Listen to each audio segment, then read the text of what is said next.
Irmãos, sem mais delongas, fiquemos de pé. Vamos ler a palavra de Deus. Abra a tua Bíblia no livro de Apocalipse, capítulo de número 2, a partir do verso de número 8. Me coloque a versão Revista Corrigida Fiel. Faltou ligar essa aqui, ó.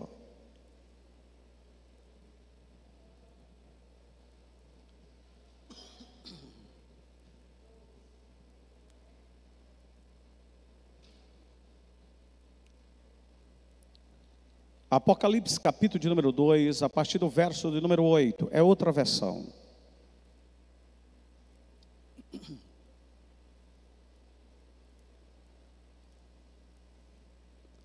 Corrigida fiel.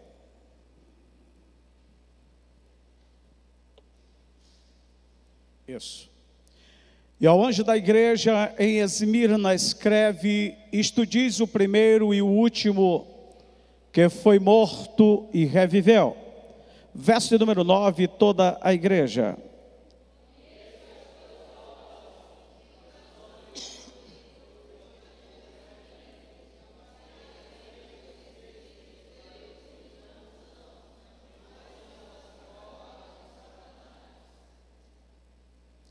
Nada tema das coisas que hás de receber. Eis que o diabo lançará alguns de vocês na prisão, para que sejam tentados, e tereis uma tribulação de 10 dias. Ser fiel até a morte, e dar-te-ei a coroa da vida. Verso de número 11.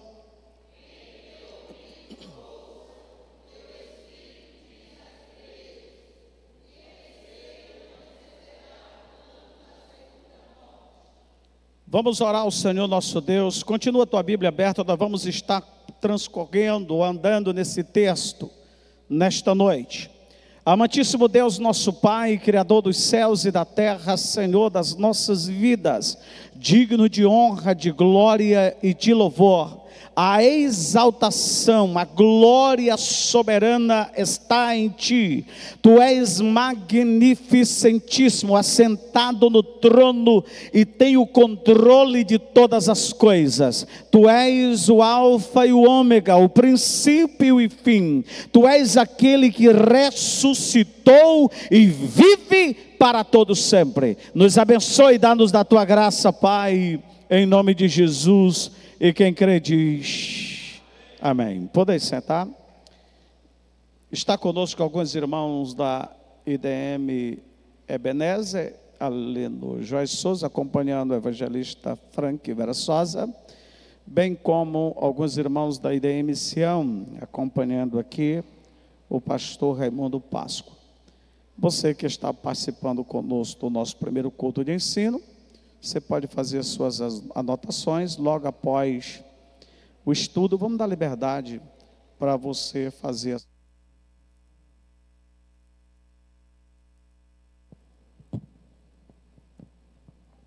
Aleluia.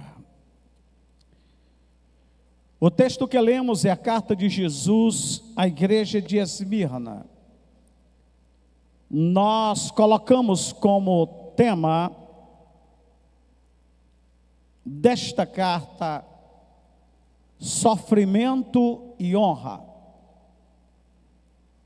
Dentro da proposta do estudo inicial das 7 cartas, começando pela carta de Jesus para a igreja de Éfeso, nós estamos trazendo a todos os estudos a identificação histórica de cada uma destas cartas. A carta de Éfeso compreende do primeiro a 100 anos, aonde dentro da história está a igreja primitiva. A carta de Esmirna está entre 100 a 302 anos, anos Domini ou anos do Senhor, ou como é mais conhecido, depois de Cristo. A igreja de Esmirna representa a igreja perseguida. Este tempo foi conhecido como foi posto, titulado pelos teólogos, os historiadores, como a era dos mártires, os mártires, em que muitos cristãos morreram por sua fé. 10 imperadores perseguiram a igreja neste tempo. Podemos identificar Nero, tem as suas datas, eu vou passar por cima deles. Domiciano, Trajano, Marco Aurélio, Severo, Maximino, Décio, Valeriano, Aureliano e Diocleciano. Os historiadores dizem que o imperador Domiciano se considerava um deus. Ele pousava como Deus, exigia reverência como Deus, exigia adoração como Deus, e ele perseguiu os cristãos por cerca de 10 anos, especialmente aos fiéis de Esmirna, que se destacavam pela sua perseverança, a sua fidelidade, a sua entrega ao Senhor Jesus. Tanto os 10 períodos de perseguições, como os 10 anos de perseguição por Domiciano, podem ser entendidos como o cumprimento dos 10 dias, referido na carta, especialmente no versículo 10, que Jesus mandara para a igreja de Esmirna. Ao iniciar o estudo da carta à igreja de Esmirna, deparamos-nos com um paradoxo que me chamou muito a atenção. A cidade era rica, a cidade era uma cidade opulenta, era uma cidade notável, dentro de uma perspectiva regional. Ela era a mantenedora e supridora das cidades regionais, mas a igreja que estava lá era uma igreja pobre e padecia das mais sórdidas calúnias e perseguições. Esmirna vem de uma palavra simples e pequena chamado Esmir. Hoje ela é uma igreja, uma cidade que ainda existe. Não tem nenhum entendimento por vários terremotos que passaram a sua extinção. Não, ela continua. Como prova disso, a carta à igreja de Esmirna, bem como a carta à igreja de Filadélfia, são as únicas 2 cartas das 7 igrejas da Ásia que Jesus não apresenta ou não relata nenhuma censura sobre estas igrejas. A igreja de Esmirna e a igreja de Filadélfia. Consequentemente, estas cidades continuam de pé. Igrejas de pé, com fiéis servindo ao Senhor, torna-se o sustentáculo de uma cidade permanente e fiel. É o que se identifica. Ela era blasfemada, ela era perseguida pelos que diziam judeus, mas não eram mentirosos, como os da sinagoga de Satanás, comparando Jesus, mas apreciada e elogiada pelo Rei dos Reis e Senhor dos Senhores. A partir dessa igreja, Jesus de Nazaré nos ensina que as aparências enganam. Muitas vezes não é aquilo que identificamos, não é aquilo que vemos, né? Identificamos, pastor, não é isso, esse irmão, essa irmã, passando por essa situação, e muitas vezes julgamos, porque se dá ou está acontecendo isso, por uma infidelidade da irmã ou do irmão. Não é isso. A igreja de Esmirna nos mostra isso. Diante de toda perseguição, diante de toda calúnia, diante de toda injúria, diante de todo massacre, diante de toda tribulação, Jesus chama ela de igreja fiel, Jesus chama ela de igreja perseverante, Jesus chama ela de igreja rica. De igreja rica. Enquanto muitos, pela opulência exalada, pensam estar de pé aos olhos do mundo, mas não passam de caídos aos olhos de Cristo. Outros, pela humildade e padecimento, estão de pé aos olhos de Deus. Nós podemos declarar que a principal característica da igreja de Esmirna era uma igreja que, mesmo diante da perseguição, ela não cessava de confessar a Cristo. É como se levantasse alguém e dissesse: você não pode fazer, você não pode pregar, você não pode adorar, você não pode celebrar, você não pode confessar. Mas ela de pé dizia: eu vou continuar adorando a Jesus, eu vou continuar confessando a Jesus, eu vou continuar cultuando a Jesus. Ela também apresenta outra característica, que diante de todos e de tudo, diante dos contextos que apresentam as 7 cartas, a igreja de Esmirna, ela apresenta como uma igreja do vale, uma igreja perseguida, uma igreja caluniada, uma igreja blasfemada. Destacamos nesta carta como a igreja de Deus deve se portar num contexto social e econômico delicado quanto à igreja de Esmirna. Quanto à igreja de Esmirna, infelizmente nós estamos vivendo num período, não pelo nível de perseguição, mas pelo nível de favorecimento.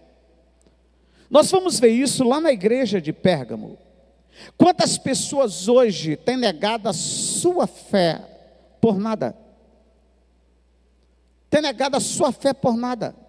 Simplesmente pela uma amizade, simplesmente diante de um ente querido, simplesmente do seu patrão, dos seus colegas de trabalho, simplesmente pelo um favor político, simplesmente pela uma oferta, por mais triste ou mais vantajosas que seja, eles estão negando a Cristo, eles estão negando a sua fé.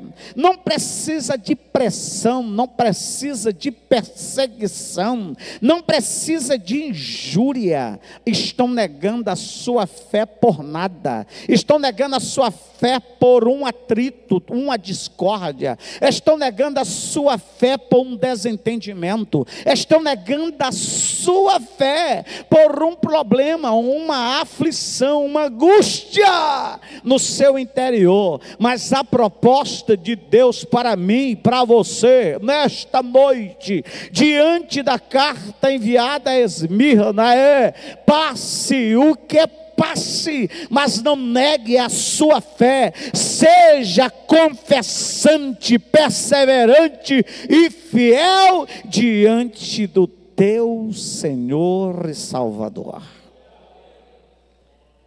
Esmirna é o emblema, é o estandarte de uma igreja atribulada, com muitas injúrias e perseguições. Esmirna é o rosto revelado de forma personificada do Cristo humilhado e ferido. Esmirna, mesmo pressionada pelo inferno, mesmo pressionada pelas perseguições, soube como manter-se nas regiões celestes, assentada com Cristo, provida das bênçãos de Deus e de uma palavra de bênção do seu Senhor. A igreja, o Esmirna, é a igreja do Cristo da história. Eu tentei colocar umas identificação em cada ponto do versículo. Nós vamos fazer um estudo bem claro desse texto, trazendo para nós uma explicação bem expositiva de cada ponto. De cada ponto. Primeiro, Esmirna é uma igreja do Cristo histórico. Quando ele se apresentou, ele diz: e ao anjo da igreja que está em Esmirna escreve: isto diz o primeiro e o último. A uma igreja ameaçada no tempo, Jesus se apresenta como a própria eternidade, aquele que escreve toda a história da humanidade. A humanidade não pode ser, a história da humanidade não pode ser escrita em um alfabeto que não compreende a primeira e a última letra. Jesus está dizendo: ei, meu irmão e minha irmã, diante da perseguição que tu enfrenta, da luta que tu enfrenta, não esqueça, tem um Senhor sentado no trono, que tem o controle e escreve a história da tua vida. Quem pode dizer amém? A história da tua vida.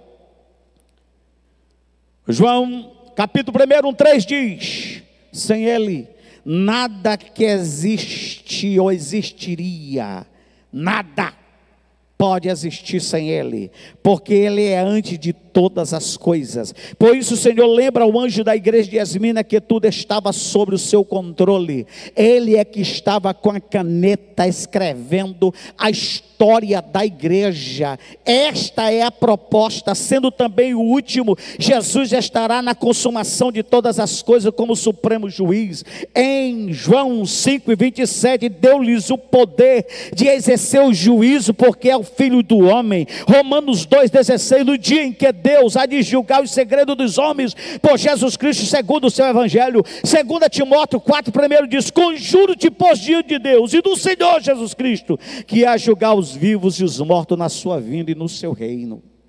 Só quem tem autoridade é aquele que constrói e tem o poder de destruir. Quem está comigo aqui?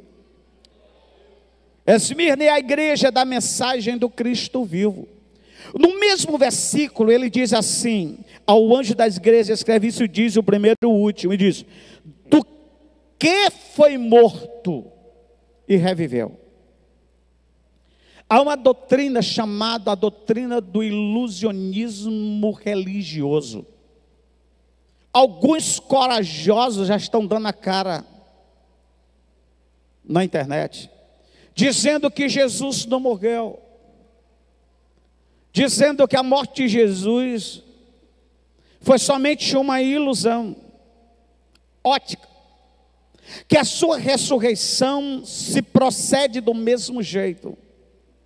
Mas quem está mandando escrever a carta, quem está ditando a carta, está dizendo: ei, eu sou o primeiro e o último, eu sou aquele que foi morto, mas eu estou vivo. Ele reviveu e vive para todos sempre.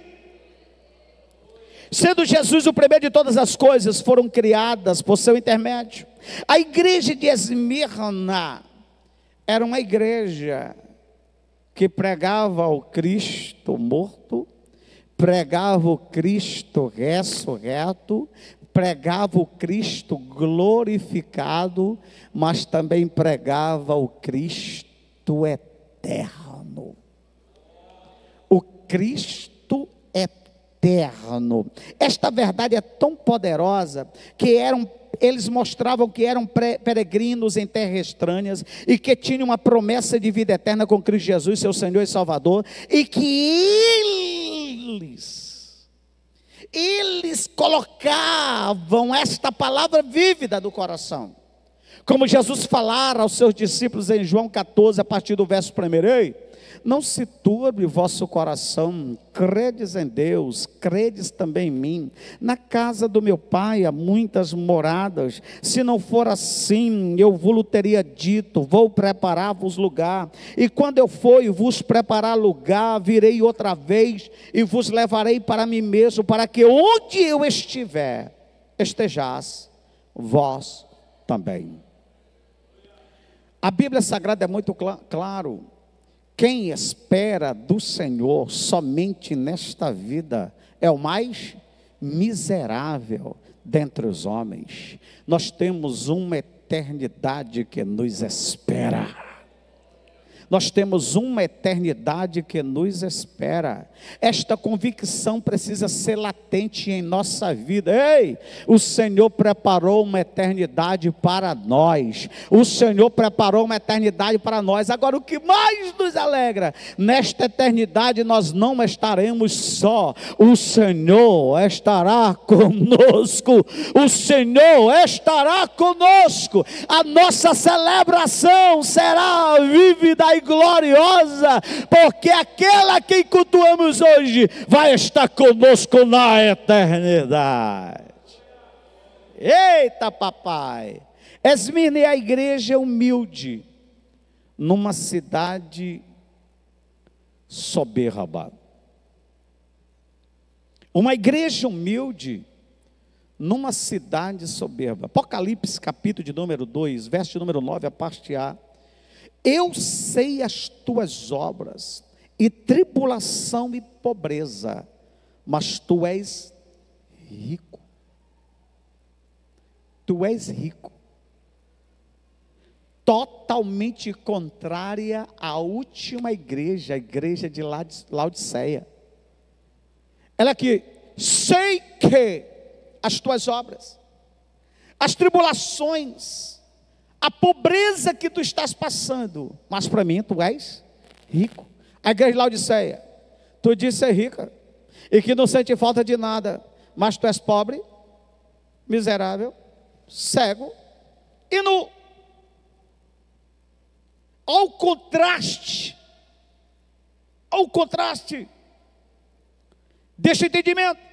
A cidade Esmirna, apesar de inferior a Éfeso e de não possuir os atrativos de Laodiceia, ufanava-se de ser a mais importante na região. Afinal, tinha lá suas vantagens.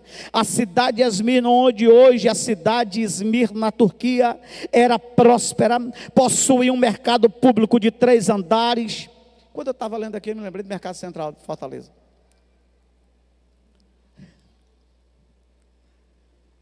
Um mercado público de 3 andares, e lá acontecia jogos olímpicos, em que os vendedores recebiam coroas de ouro, mas a cidade sofreu vários terremotos, e sempre, pela sua opulência, pelo poder econômico que tinha, ela se erguia, reconstruía. Esmirna se localizava na região sudeste da Ásia Menor, era também afamada por seu porto e pela mirra que produzia, utilizada na conservação de cadáveres, e a essência era obtida espremendo-se da madeira que é chamada comiforra mirra, ou mirba. O nome desta cidade, como vimos anteriormente, significa mirra, uma substância usada na fabricação de perfumes, e era a mais eficiente, o mais eficiente produto de embalsamento. A mirra foi uma das substâncias usadas no sepultamento de Jesus. Lá em João 19, 38 a 40, diz assim: depois disso, José de Arimateia, que era discípulo de Jesus, ainda que ocultamente, pelo receio que tinha dos judeus, rogou a Pilatos que permitisse tirar o corpo de Jesus. Pilatos lhe permitiu. Então foi José de Arimateia, tirou o corpo de Jesus e ungiu, cobriu com mirra. A igreja de Esmirna é a igreja da pobreza invertida. Essa pobreza, todavia, na identificação espiritual, era riqueza para Jesus. Quem está comigo aqui? Mesmo diante da perseguição, o que saía dela, no esmagar da perseguição, era um cheiro suave às narinas de Deus. Nas narinas de Deus. Quanto mais pressionava ela, mais cheirosa ficava. Quanto mais perseguida passava, mais o cheiro inalava. Quanto mais buscavam tirar dela palavra de murmuração e blasfema, mais ela adorava a Deus. Quem pode dar glória a Deus por isso? Esmirna é a igreja perseverante e fiel. Apocalipse 2:9, a parte B do versículo, diz assim: eu sei as tuas obras, a tribulação, a pobreza, pastor, és rica, e a blasfêmia dos que se dizem judeus e não são, mas são a sinagoga de Satanás. Esmirna foi marcada pela perseguição, e os cristãos tiveram seus bens confiscados, e por isso eram muito pobres, mas se mantinham fiel a Deus. Esta igreja nos ensina sobre a perseverança em meio ao sofrimento. Sua fidelidade e perseverança, ou a sua perseverança fiel a Deus, era incondicional. Era incondicional. E eu extraí um pouco, no meu entendimento, pela misericórdia do Espírito Santo, pela graça do Espírito Santo, que o grito da perseverança, que o grito da fidelidade da igreja de Esmirna era o seu testemunho. Era o seu testemunho. Ela era impedida de declarar em praças, mas o seu testemunho revelava a sua perseverança e a sua fidelidade a Deus. Eu estou dizendo isso, eu sinto meu coração tremer aqui. E informa Lucas, no capítulo 19, o verso 10, que durante a estadia de Paulo em Éfeso, toda a Ásia Menor foi alcançada pelo Evangelho. E durou isto por espaço de 2 anos, de tal maneira que todos que habitavam na Ásia ouviram a palavra do Senhor Jesus, tanto judeus como gregos. Alguns historiadores referem-se que tenha sido neste período que a igreja de Esmirna foi estabelecida. A igreja de Esmirna foi plantada numa cidade que julgava ser a mais importante pela sua posição geográfica, política, administrativa e econômica no seu manufaturado. Durante a estadia de Paulo em Éfeso, podemos se destacar uma coisa, que mesmo diante de toda a opulência da cidade, Paulo, julgando os historiadores, não teve dificuldade de plantar uma igreja naquela cidade, e a sua mensagem foi tão forte, tão penetrante, tão convencedora, que deixou plantada uma igreja de crentes fiéis. De crentes fiéis. Quem pode dar glória a Deus por isso? Crentes fiéis. Hoje nós estamos com dificuldade, a gente planta uma igreja, se não passar um tempo considerável no regar e instruir, se faltar algumas coisas, a primeira coisa, os crentes, não vou mais não, pastor não vem mais, não tem mais culto, não tem mais nada. Não, diante de toda a perseguição, a igreja continuava fiel, fiel, fiel. Policarpo foi considerado um dos primeiros pastores de Esmirna. A sua história está relatada no ano de 69 a 155 depois de Cristo. Diante de um carrasco romano, porque não negou a fé em Cristo e por não acender incenso ao imperador, ele foi queimado vivo em uma estaca no meio da cidade.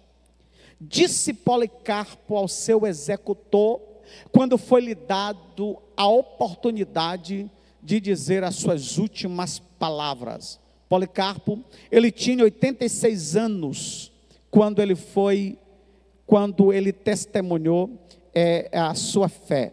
Ele disse: por 86 anos eu sirvo a Cristo. Por 86 anos eu sirvo a Jesus. E Ele nunca me fez mal. Como posso blasfemar com o meu Rei, o qual me salvou? E ele disse ainda mais ousadamente: o fogo que vocês irão me queimar, ele vai apagar. Mas virá um fogo aí que vocês não vão conseguir apagar. Eu quero dizer para você que quem tem promessa de Deus, quem tem certeza da salvação, quem tem certeza de vida eterna, mesmo diante do seu carrasco executor, a sua fé é latente, a perseverança do seu ser é gloriosa, o seu testemunho grita mais. Quem pode dar glória a Deus por isso? A igreja de Esmirna, ela foi perseguida. Apocalipse 2:10, parte A. Nada temas das coisas que has de padecer. Eis que o diabo lançará alguns de vós na prisão. Tem muitas perseguições que não é o homem, tem muitas perseguições que não é o líder político, tem muitas perseguições que não são as associações, não são as gremiações, muitas perseguições que é levantado pelo príncipe das trevas, é o próprio diabo que se encarrega como arauto de perseguir. Ei, mas tem uma garantia, ele só pode nos levar, isso se Deus permitir, até o sepulcro, porque a morte serve de transporte para nos levar diante de Deus.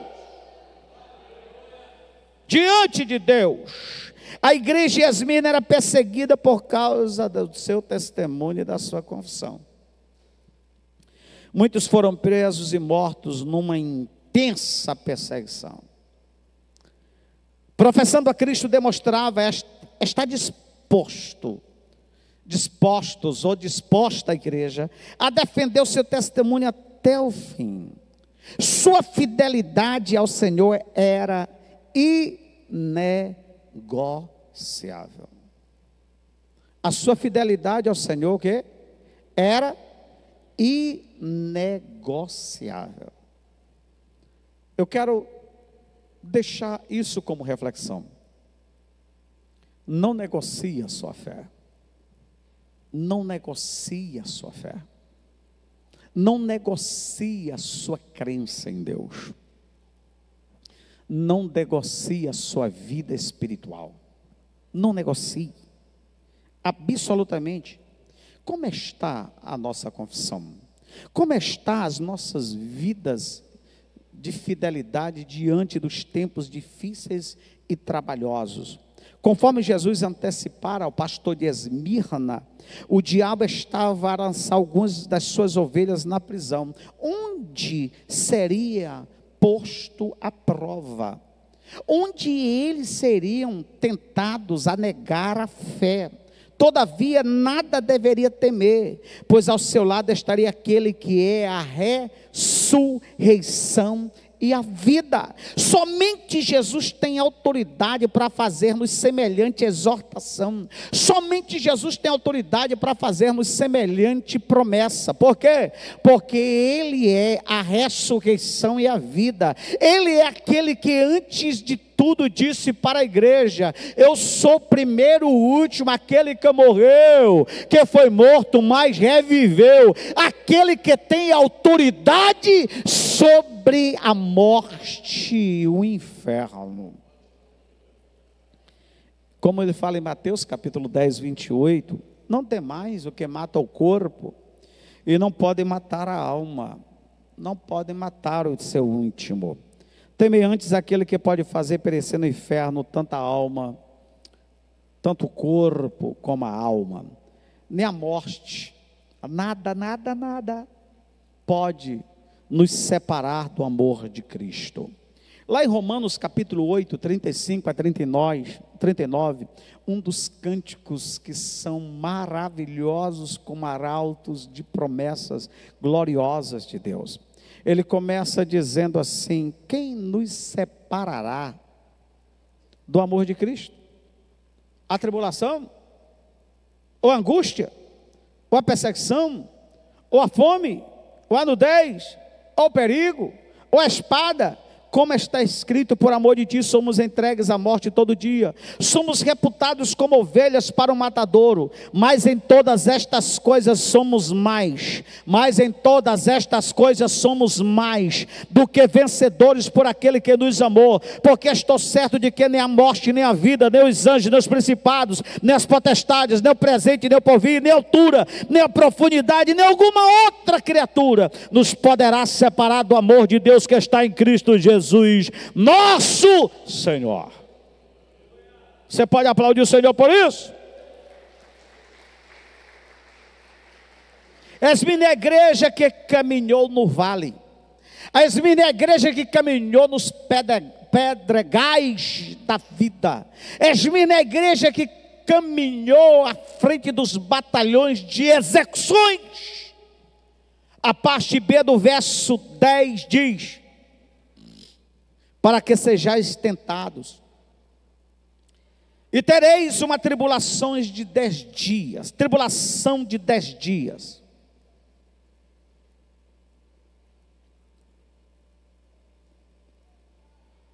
É como se ele estivesse dizendo, citando João capítulo 16, e o verso número 33. Tenho-vos dito isto para que em mim tenhais paz. No mundo tereis aflições, mas tende bom ânimo, eu venci o mundo. Tranquilizado por esta promessa, o pastor de Esmirna refugiava-se na paz que excede todo o entendimento. Na paz que excede todo o entendimento. Filipenses 4, 7, e a paz de Deus, que excede todo entendimento, guardará os vossos corações e os vossos pensamentos em Cristo Jesus. Eu vi uma certa irmã dizendo assim: você só terá o seu coração e o seu pensamento guardado com a paz de Deus, quando esta paz exceder o teu entendimento. Você não pode explicá-la, você não pode descrevê-la, você não pode fazer um relato sobre ela. Ela excede todo entendimento. Esta paz é o escudo de Deus dos nossos corações, da nossa alma, da nossa mente. Aleluia! A igreja foi atacada por fora e por dentro. Uma coisa é eu fazer um escudo para os que estão fora. Outra coisa é fazer um escudo para quem está dentro. Olha só o que o texto diz. Eles dizem ser judeus, mas não são. Eles são da sinagoga de Satanás.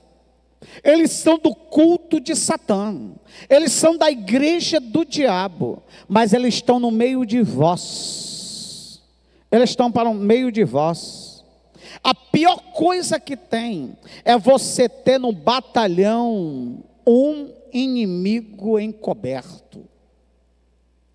Um inimigo encoberto.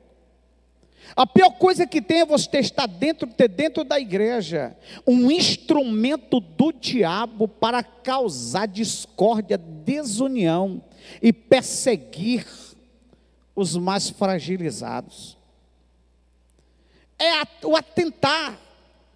Conta uma história que eles contam do pastor, que quantas vezes ele, por arrastar o rebanho já tarde, e ao esquecer de fechar o aprisco, ele olhava no aprisco, no noturno, olhava as ovelhas todas deitadas, de cabeça baixa.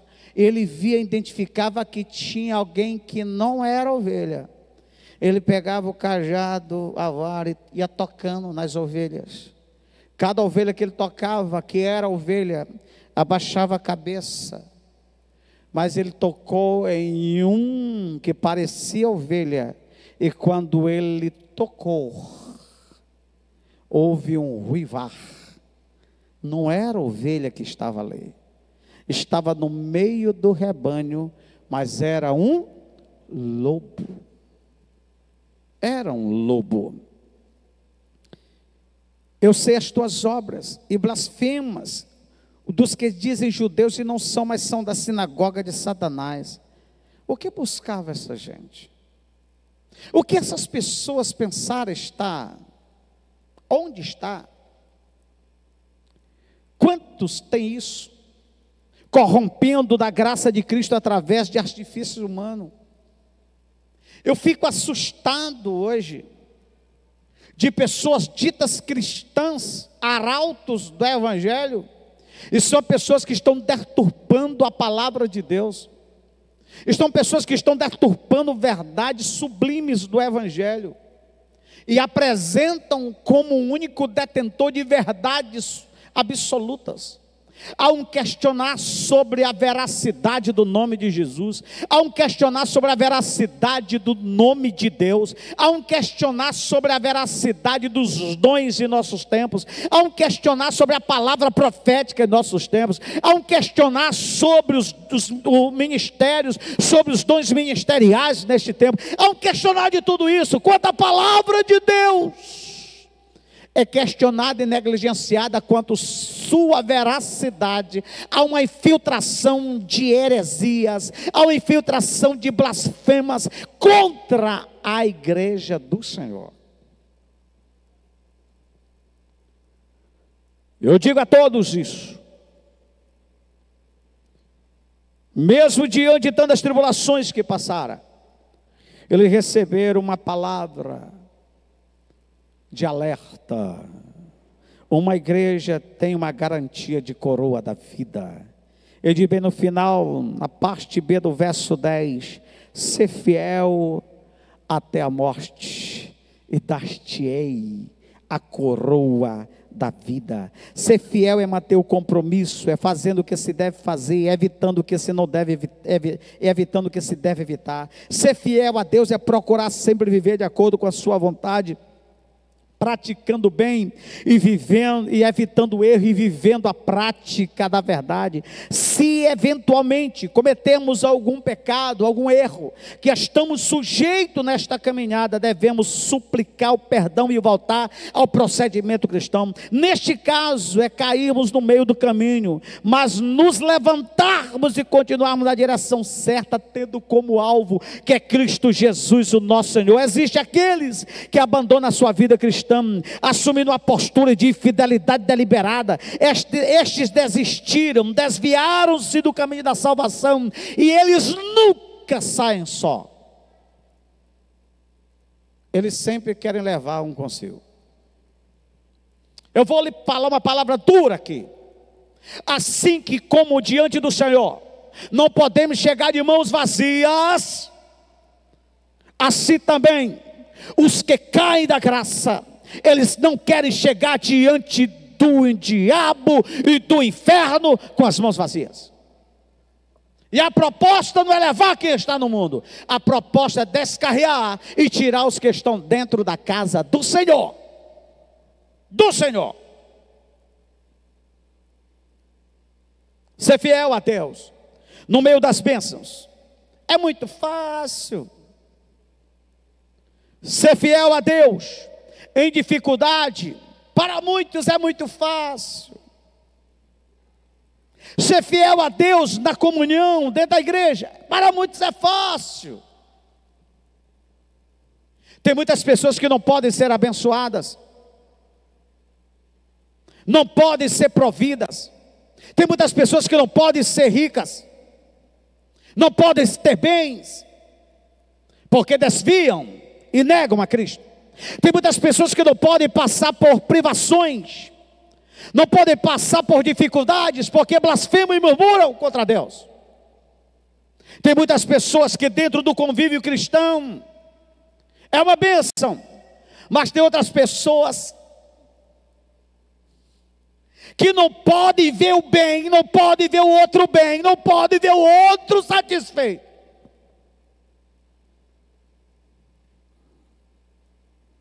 Nossa fidelidade deve ser incondicional. Se Deus nos abençoar, seremos fiéis. Se Ele não abençoar em determinada situação, devemos continuar sendo fiéis. Se Deus nos curar ou não curar, se Ele atender nossa oração ou não atender, de qualquer maneira, nossa fidelidade deve continuar a mesma. Essa foi a determinação de Mesaque, de Sadraque e Abednego. É verdade que vocês não se prostraram diante da estátua que eu levantei quando a orquestra sinfônica do rei tocou. É verdade. É verdade. Eu vou mandar tocar outra vez para vocês prostrar. Nós não iremos nos prostrar diante da estátua que tu levantaste. Eu quero ver. Esquenta essa fornalha aí. 7 vezes mais, bota para rachar essa fornalha. Esquentar a fornalha. Eu quero saber qual é o Deus que vai te livrar da minha mão e dessa fornalha. Sadraque, Mesaque e Abednego diz: ó rei, eu quero que tu saiba de uma coisa: o Deus que nós servimos, Ele pode nos livrar da fornalha e das tuas mãos, mas mesmo que Ele não faça, eu quero que tu saiba que nós não iremos nos prostrar diante da estátua que levantaste. Eu quero que tu saiba que Ele pode. Se Ele quiser fazer, Ele pode. Ele pode. A história vocês sabem, amarraram ele quando a gente marra bode no sul do estado, foi lançado na fornalha grande, foi mandado os homens mais fortes do exército, e a Bíblia diz que os homens mais fortes que foram lançar Sadraque, Mesaque e Abednego na fornalha morreram queimados, e quando caíram lá dentro, o rei, tomado de fúria, de exaltação e altivez, mandou sair todo mundo do meio. Eu quero ver só a cinza. Quando abriu, ele era andando, passeando no meio do fogo. E ele notou que tinha um diferente, semelhante ao Filho dos deuses. Quem está comigo aqui, eu quero liberar para alguém esta palavra, diante do fogo da tribulação que tu estás passando, diante do fogo das lutas que estão ardendo em você, diante das injúrias que têm sido lançado, diante desta chama ardente que tem trazido dor ao teu coração, tem um Cristo vivo andando contigo no meio desta fornalha. Tu não estás só. Você pode dar glória a Deus por isso. Você pode aplaudir o Senhor.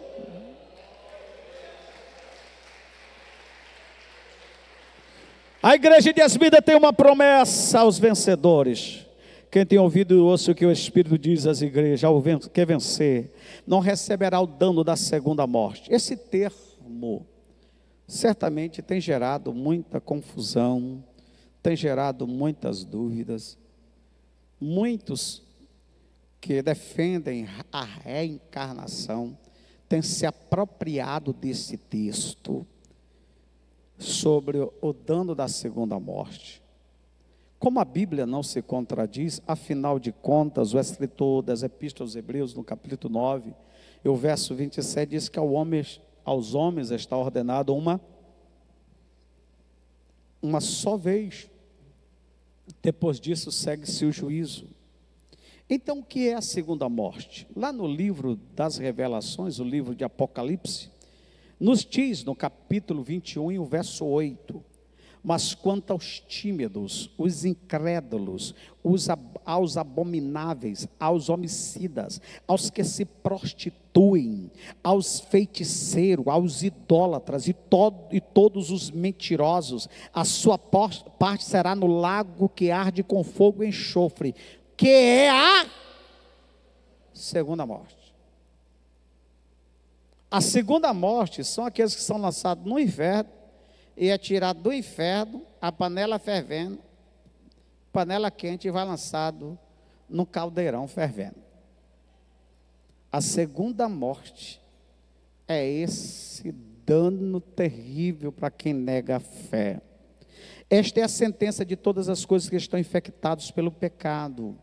Quando alguém não tenha utilizado as oportunidades, o tempo que fora dada para aceitar a Jesus, como diz a palavra, hoje é o dia aceitável de salvação, não endureçais o vosso coração. A oportunidade é dada, o Senhor tem nos dado a esta oportunidade, e por negligenciar, não aceitar, não perseverar, não continuar, estas oportunidades que é dada, a Bíblia Sagrada diz que eles padecerão o dano da segunda morte. Não são poucos os crentes que neste momento acham-se presos pelo único crime de professar a fé de Jesus. Não são poucos que estão acorrentados nos países, especialmente a janela 10/40, que compreende chamadas cortinas de ferro. Quantos missionários estão lá? Oremos para que o nosso país jamais caia debaixo destas ideologias totalitárias, tirânicas, como o nazismo e o comunismo, que a igreja de Deus nestes últimos dias vem sendo atacada por falsos mestres e doutores, disseminando heresias e modismo em nossos apriscos, fazendo comércio de muitas vezes de verdades de que não tem nada a ver com aquilo que Cristo tem recomendado, que a Bíblia Sagrada tem nos orientado. Pessoas que abertamente blasfemam do nosso bom nome ou do nome do Cristo não irão, porém, adiante. Sobre as tais paira o juízo de Deus e virá o julgamento destas pessoas diante daquele que nos salvou, nos libertou e nos prometeu a coroa de glória e o livramento da segunda morte. Quem pode dizer amém? Que Deus tenha misericórdia de nossas vidas e que sejamos plenamente abençoados por Ele. Que Deus em Cristo nos abençoe para todo sempre. Que Deus dê graça a cada um de nós. Vamos trazer nosso amado irmão ali do Joyce Souza, que é o Lindomar, que vai estar cantando um hino de louvor ao nosso Deus.